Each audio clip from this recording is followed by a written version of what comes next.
Perfect. Perfect. Thank you very much for inviting me today. And let me start by saying thank you to Jukka and the rest of the organization, the committee, for having organized this symposium. And I am sure that it's going to be a great success. And we are standing here in this very impressive place, and we've got a fantastic number of speakers here. As we heard to start with, this is going to go very fast. I'm sure we have 10 minutes each, all of the speakers, to go through the national developments in our each respective countries. It's very stressful, I must say. So I'm going to require your attention for the next 10 minutes. And I've been thinking about how to gain your attention, as it were, to get your attention. I think the best thing was to think about my small daughter pointing a finger and then a crazy horse. There, see? So if that can't attract your attention, I don't know, and nothing will. Good. So the collective management of copyright. This is something that has been discussed a great deal since the last symposium, and with the directive, which has been adopted as well in the EU, and has been was adopted into the Danish law on the 31st of March last year. And we have a new act on collective management, which tells you really how important collective management is and the large role that they play in Denmark, that we have a full act with many paragraphs. Now, they are mainly about licensing, the new ones, and otherwise we have this act on collective management. That's the one you need to look at if you really want to understand how things work, all the different organizations in Denmark, how they should be behaving. And this came into force a while ago. Can I look at my colleagues as well to see? I think that we're doing everything at the same time. We're trying to do it as quickly as possible, so the Commission doesn't sort of point its finger at us. One of the main problems for us we've seen when we introduced this new directive and when we incorporated to Danish law is the member organisations. The system that is also known in the other Nordic countries is that we have umbrella organisations that have member organisations that represent the rights holders, and the focus of the directive wasn't really on that. It was more on the core management organisations. So there we needed to find a special solution to handle the Danish situation with our different types of organisations, so that they are protected in this new directive. And then we also saw in Denmark at a certain point in time that we only have to do what the EU is telling us to do, nothing else. So therefore, it's difficult to find creative solutions with these member organisations. We have resolved this, but we can, discuss that further, perhaps in the breaks. Exactly the solutions that we've found. Now, then the library charges. This is an important part as well for writers and others, authors in Denmark. This is something that gives them sort of just pay them the money that they need to be breadwinners, and this is something that's been drawn up by the Ministry of Culture. So this has been done since the last symposium, and what we've done is that we've looked at the situation that we have in Denmark.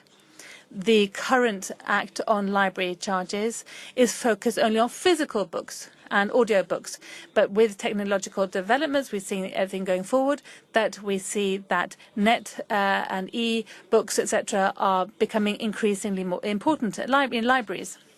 So since the 10th of February, the Ministry for Culture put forward a new act for library charges or fees, and we want to include these audiobooks, e-books, netbooks, etc., to be included in this, so that the writers are compensated for the loans of those books too.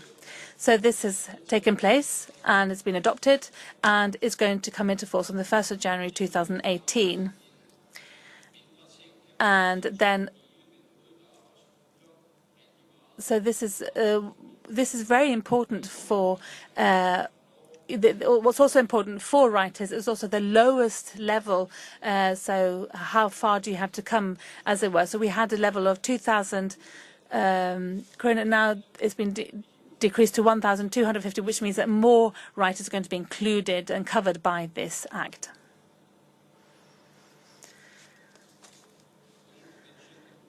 Don't mention the war is what we say, but let's do that anyway. Blank media and the situation there. This has been discussed many years in Denmark and throughout the EU, actually. And that you have pirate copying and private copies, that need to be compensated. And in 2017, a committee was set up to look at storage media, for example, that should be covered by a new blank media legislation and what compensation the rights holders have the right to receive. The committee consisted of 5 members, 3 independent experts, and 2 interested parties. One represented the radio broadcasters, and the other represented the sector that makes does all the work that's going to be covered by the legislation. And we needed a modernization of the whole blank media situation in Denmark. And this committee, on the 1st of September, has submitted its report and recommendations to the Minister for Culture. And this is what they've arrived at. The situation in Denmark, or the legislation, is constructed in such a way that it's only ECDs, DVDs, USB sticks that are covered. Not integrated learning media are included, iPhones, iPads, smart TV, etc. So the recommendation is that these should be included in the legislation because that is an important part of this. And the committee also proposes a generic categorization of storage media. So it's just saying iPhone X, etc. You need to have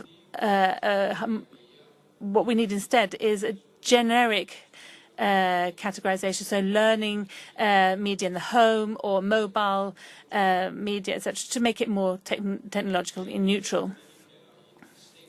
And they've also suggested a static model as opposed to a dynamic model. A dynamic model grades the levies on each learning media.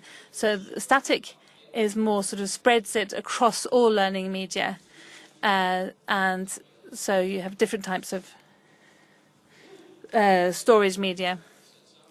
And this is included in the recommendations and based on the sales figures from 2016. And 27 million and 90 million are funded by the state, and the rest from the storage media companies themselves. We like committees in Denmark, so another committee has been set up. It's had many different names. There's a social democratic minister calls it one thing, then we call it the Google committee, the Thomas Friis committee, or the funding committee. It's all the same committee. It was set up in March 2017. The focus is the future funding of Danish content production. So how should Danish content production continue in a globalized world where we have some main actors from abroad that come into the Danish market, and there's the issue of retransmission fees, for example, because if you have new technological forms which take over from the classic systems that we have today. This committee is still its work is still ongoing, and it's they've conducted some very interesting surveys.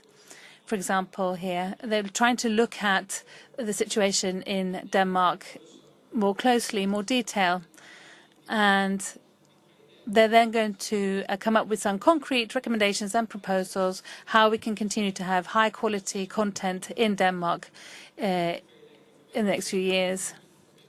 And they're going to submit their recommendations in November 2017, this year, because this is a very strict deadline, and it's a huge amount of work to be carried out. And I think that they are, in fact, working according to plan, and it's going to be very interesting to see what their conclusions are. That was a very quick run-through of the situation in Denmark. Perhaps it was just under 10 minutes, but anyway, thank you very much for your attention.